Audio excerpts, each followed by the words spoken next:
उमेदवारी अर्ज वैध ठरलेले आहे। एका जे पक्षाने फॉर्म दिले तेच उमेदवारी अर्ज वैध झाले। कोणाकोणाचे तुमच्या घरात कोणाकोणाचे आहे? वैध जे पक्षाने दिले तेच वैध झाले। पण तुमच्यामुळे अनेक पक्षातल्या लोकांचे उमेदवारी अर्ज उडाले अशा प्रकारचा आरोप केला जातोय। तुम्ही आपल्यामुळे जिल्हा अध्यक्षांनी जे एबी फॉर्म दिले ते जोडलेले आहेत। जे ठरलेलं होतं त्या पद्धतीने त्यांनी एबी फॉर्म दिले। त्यांनी दुसऱ्याला कोणाला एबी फॉर्म दिले मला माहिती नाही। पण याच्यामुळे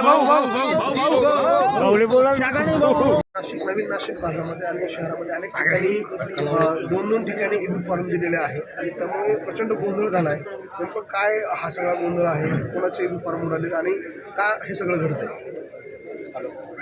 पक्षाने कालच अधिकृत उमेदवारांची यादी जाहीर केलेली आहे। त्यानुसार भारतीय जनता पार्टीचे अधिकृत उमेदवार आपण जाहीर केलेले।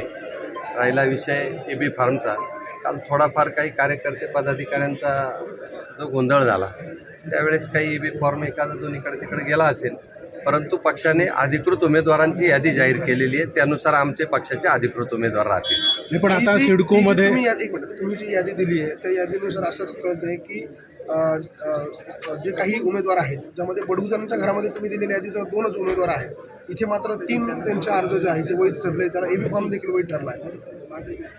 आत्ता जी छाननी चालू आहे त्यानुसार जे काही होईल त्यानुसार पक्ष निर्णय घेईल, परंतु आम्ही पक्षाची जी अधिकृत यादी जाहीर केलेली तीच अधिकृत राहणार आहे। याबाबत जर काही एखादा एबी फॉर्म इकडे तिकडे झाला असेल गोंधळामध्ये तर पक्षाला निर्णय घ्यावा लागेल आणि तो पक्ष निर्णय घेईल। पण निवडणूक निर्णय अधिकारी जे आहेत 5 प्रभागामध्ये 2 आपण एबी फॉर्म दिलेले आहेत। यामध्ये पहिलं तर आहेर असतील, इकडे शहाणे असतील, 5 प्रभागात आहे।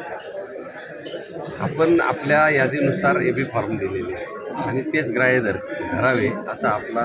पण सर अधिकारी तांत्रिक कारण सांगून ज्याचा अर्ज पहिले आलेला आहे तो वैध ठरवला जातोय, बाकीचे अवैध ठरवले जात आहे। आता ज्यांनी काही अर्ज बाद झाल्याचं माहिती मिळाली त्यांच्या हातात त्या कारण मिळाल्यानंतर आपण तशी आवश्यकता वाटली तर अपील करू, पक्षाकडून अपील केलं जाईल। पण मग आता ही वेळ का येते पक्षावर अपील करण्यापर्यंत?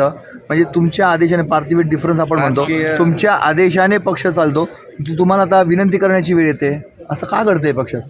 राजकीय इच्छाशक्ती, उमेदवार वाढले त्याच्यामुळं शेवटच्या टप्प्यात जो गोंधळ झाला त्याच्यामुळं जर काही घडलं असेल तर ते खूप काही झालं आहे, असं काही झालेलं नाही। त्यातून काहीतरी चांगला मार्ग पार्टी काढेल, पक्ष काढेल। एका उमेदवाराला 2 एबी फॉर्म देण्यामागे काय कारण होतं? का उमेदवाराला 2 एबी फॉर्म दिलेले नाही आहे।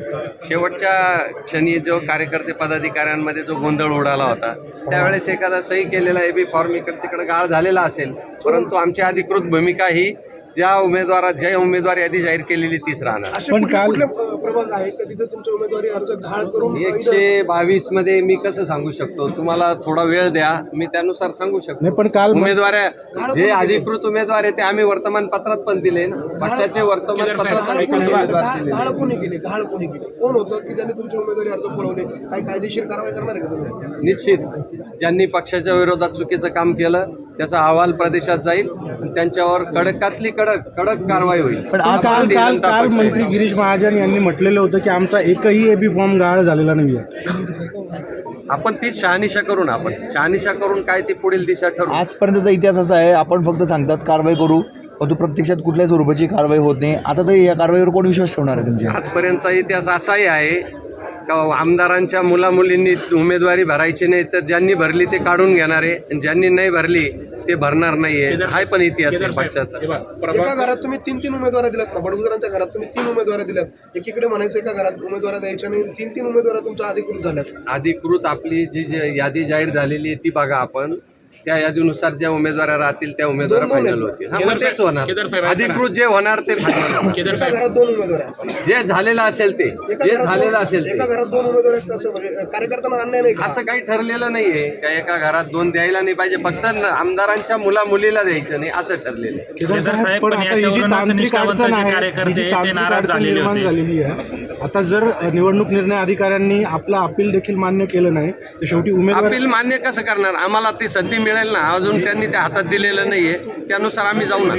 मुळात बडगुजर नुकतेच पक्षामध्ये आलेले आहेत आणि त्यांच्याकडनं अशा स्वरूपात तुम्ही म्हणतायत की काही इकडे तिकडे गहाळ झालेले असतील, ही निदान त्यांना पक्ष शिस्त माहिती नाही का, काय घडतं काय? मी ठामपणे सांगतो, पक्षाचे जे अधिकृत उमेदवार राहतील, प्रदेश भाजपने जे सांगितलेले राहतील तेच राहतील. उर्वरित त्यांना पक्ष सांगेल की या जागेवरून तुम्ही उमेदवारी काढून घ्या, नाही काढली तर पक्ष त्यांच्यावर कारवाई पत्र करेल. देणार आहे का पक्ष आयोगाला? पत्र अधिकृत उमेदवारांसाठी पत्र देणार का? ऑलरेडी पत्र दिलेलं आहे. अधिकृत जी उमेदवारांची यादी ऑलरेडी दिलेली आहे, आपल्या वर्तमानपत्रात पण आपण जाहीर केदार साहेब केली. ऐका ना, तुम्ही म्हणताय गहाळ झालेले आहेत. हे बघ, प्रभाग 24 आहे, प्रभाग 25, प्रभाग 26, प्रभाग 29, प्रभाग 10, इथे 2-2 एबी फॉर्म आहेत. म्हणजे सगळे गहाळ झालेले आहेत म्हणून इथे 2-2 आहेत की पक्षाकडून देण्यात आले, हे क्लिअर. आम्ही शहानिशा करून जे काही उमेदवार ठरलेले, पक्षाकडून ठरलेले ते उमेदवार राहतील आमचे, हे निश्चित आहे.